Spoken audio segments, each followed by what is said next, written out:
I'm 44, been married to my wife for 26 years.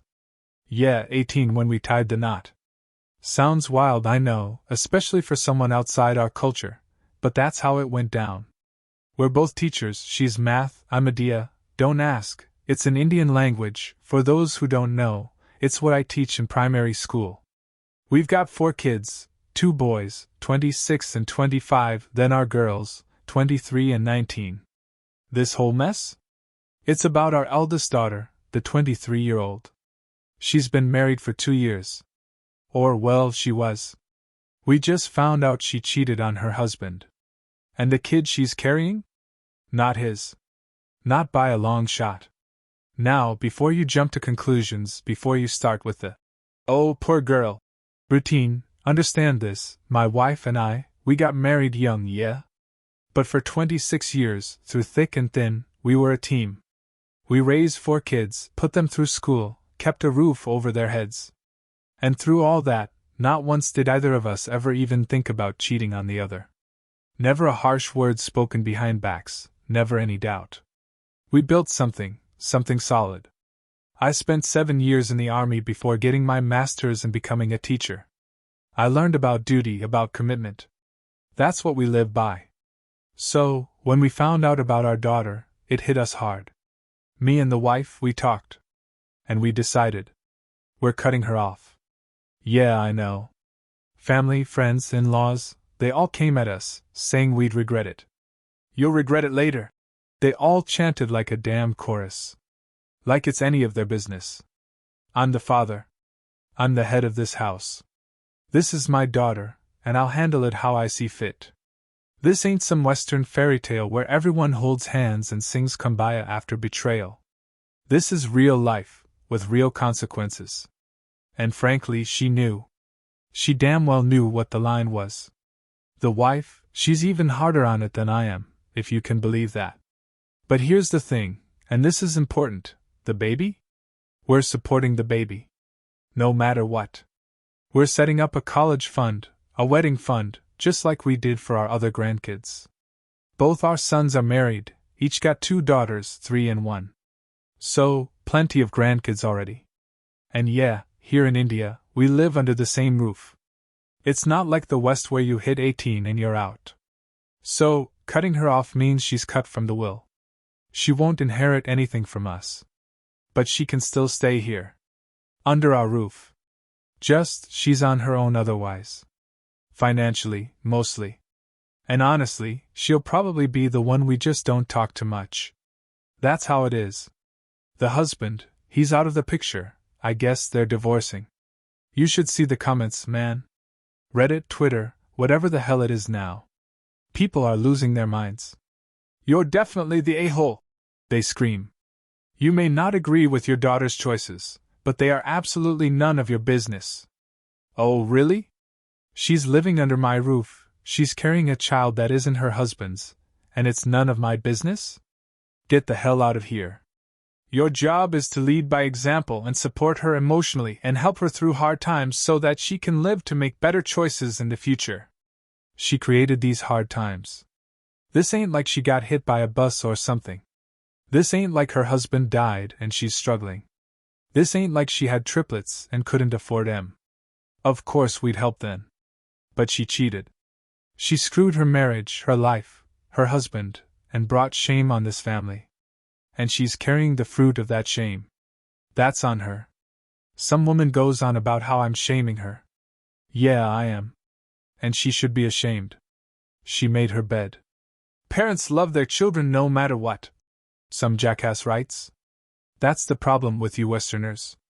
You coddle your kids. You let them do whatever the hell they want, and then you're shocked when they turn into entitled brats who think there are no consequences.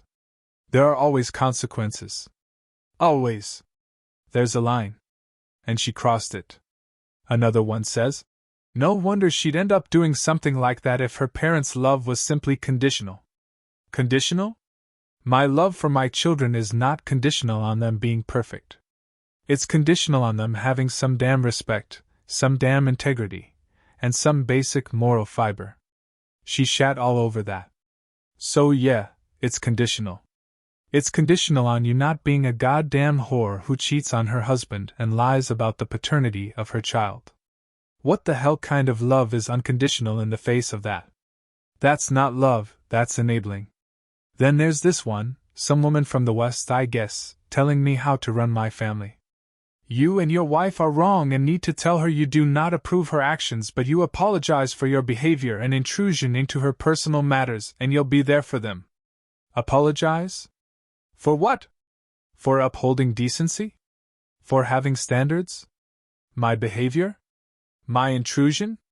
She lives in my house. Her personal matters became my family's matters the second she blew up her life. The nerve of these people. What the F*** is wrong with you? She writes. You came on Reddit and asked for advice, but then simply confirmed in comments that you think you're right and have no interest in hearing otherwise. Damn right, I think I'm right.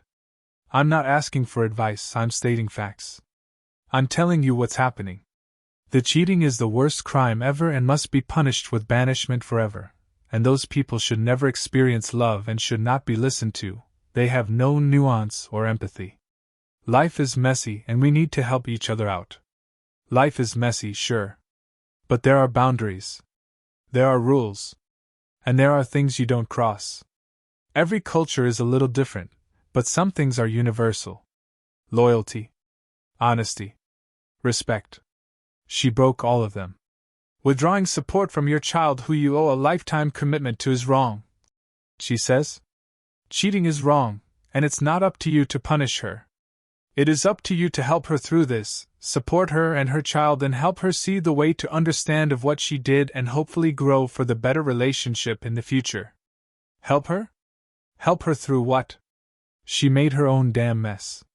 Support her? We're supporting the baby. That's the innocent party here.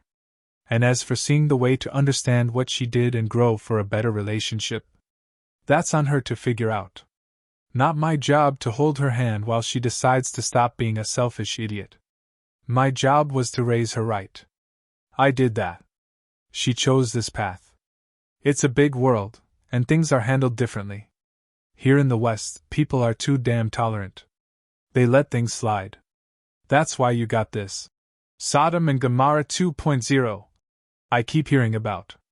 People act like animals, and then they shame you for shaming them. It's twisted. So, yeah? My daughter. She's still under my roof, but she's disowned. That's my business. You don't like it too bad. It started subtly, like a drip, drip, drip of water wearing down stone. Little things, you know? My daughter, Mina, she always had a way of charming people. Always quick with a smile, a laugh. She was my third child, first daughter. My boys, they were more straightforward. Mina, though, she was a bit more complex. My wife, bless her heart, she saw it earlier than I did. She's too soft, too easily swayed, she'd say. I'd brush it off. She's just a girl, she's still figuring things out. That was my first mistake, I guess. Giving her the benefit of the doubt, thinking she'd eventually grow out of it. She always wanted to be liked, more than her brothers. And that made her vulnerable to the wrong kind of attention. When she met her husband, Rohan, he seemed like a good kid. Stable family, decent job. He worshipped her, you could see it in his eyes. I thought, good, she's found a decent man who will take care of her.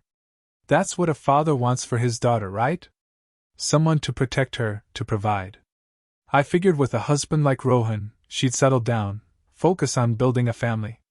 We got them married, a proper ceremony. 2 years, and then the whispers started.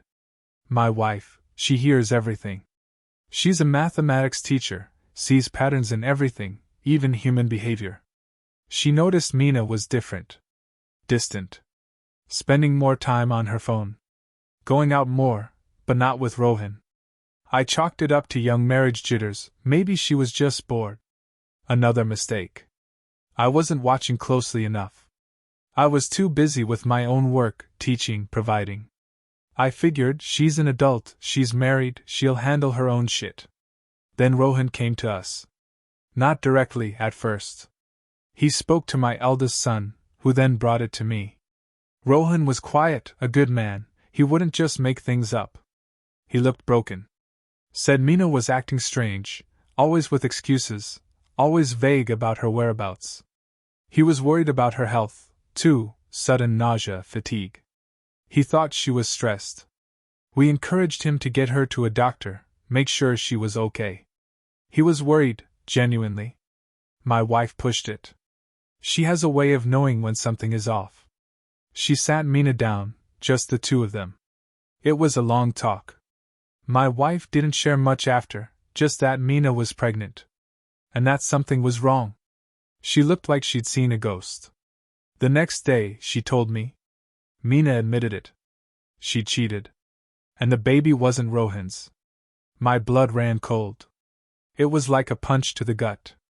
All the years, all the effort, all the trust. Gone. Just like that. I felt a surge of something I rarely feel, pure, unadulterated rage. But I couldn't show it. Not yet. I had to think. What did this mean? For Rohan, for Mina, for our family? For the baby? My wife and I, we sat down that night. She was surprisingly calm, though I could see the hurt in her eyes. It was a deep, quiet anger. We talked for hours. No shouting, no theatrics. Just the facts. She cheated. She's pregnant. The baby isn't Rohan's. What do we do? I thought about my father, about how he would have handled it. Different times, different expectations. But the core principles remain. Honor. Loyalty. Family. I looked at my wife, her face etched with exhaustion but her resolve clear. We both knew. This wasn't something you just smooth over. This wasn't a minor transgression. This was a fundamental betrayal. We decided to cut her off. Financially. From the will. It was hard to say the words, even harder to mean them for your own child. But what choice did she leave us? She didn't just hurt Rohan. She hurt us. She shamed us. And she chose to do it, knowing full well the consequences in our society. When we told her, she cried. She begged. She tried to say it was a mistake, that she was confused, that she loved Rohan but what? She couldn't even finish the sentence. She tried to play the victim. You're supposed to support me, not judge me, she wailed. You're making me feel unsafe right now. Unsafe? She was unsafe? What about Rohan? What about the safety of his marriage, his future, his trust? That's when I realized, this wasn't about remorse. This was about avoiding consequences. This was classic. I'd seen it before, not in my own family, thankfully, but in others. I can't help how I feel, that's just toxic masculinity type of bullshit. No. This wasn't about feelings. This was about actions. My friends, my family, our in-laws, they all weighed in. You're being too harsh. Think of the baby. We are thinking of the baby. That's why we're setting up a fund. That baby is innocent. But Mina? She made her choices. The pressure from them was immense. Constant calls, people dropping by, trying to make us see. Reason. But what reason? The reason of letting someone get away with blatant disrespect and betrayal? No. My responsibility is to my family, to the values we hold. And those values were trampled. I thought back to my time in the army. You made a commitment, you honored it. You didn't just walk away when things got tough or when a better offer came along. This was no different. Mina made a commitment to Rohan, and she shattered it. My job as a father was to raise her to be a good person, to understand right from wrong. I taught her. We taught her. She chose to ignore it. The hardest part was seeing Rohan. He came to the house a few days after we spoke to Mina. He was quiet, dignified. He didn't yell, didn't scream. Just looked at me, his eyes dead. Uncle, he said, I need to know what you want me to do. What did I want him to do? He was the victim here. I told him. Rohan, you do what you need to do. You deserve happiness. You deserve a family built on truth. He nodded, then looked at Mina, who was huddled in the corner, still sniffling. I can't, he said. And that was it. He was done. Mina tried to turn it around on us, on Rohan. Why are you being so controlling? I can have male friends, she'd snap. Male friends? You're pregnant with another man's child, Mina. This isn't about male friends, this is about a husband who was lied to, a marriage that was destroyed. She'd get charming in public, act like the dutiful daughter.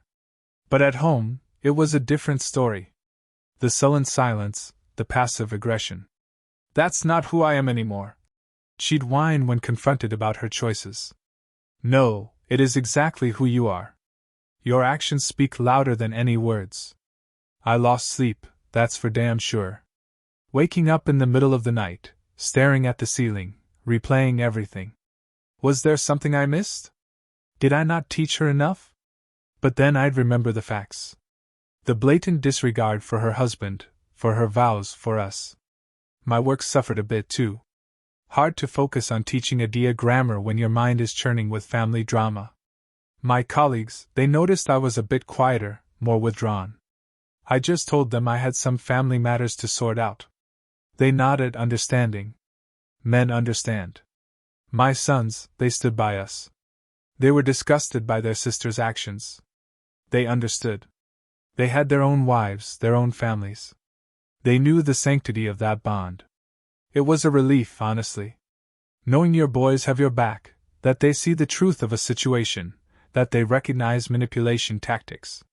They saw through her act. They saw the inconsistencies between her words and her actions. We still live under the same roof. It's tense. She's there, a constant reminder of the breach. But we don't engage. We speak about necessities, about the baby's needs. But the warmth, the connection, it's gone. She's like a ghost in her own home. She won't inherit anything. She's on her own financially.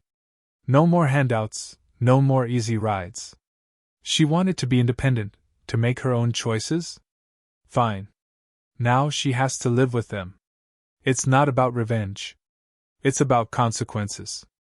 It's about protecting what's left of our family's honor and our sanity. She chose this path. Now she walks it. And maybe, just maybe, when she faces the music on her own, she'll finally understand the gravity of what she did. And if she doesn't? That's on her too. I've done my part. I've made my stand. And I don't regret it. Not one damn bit.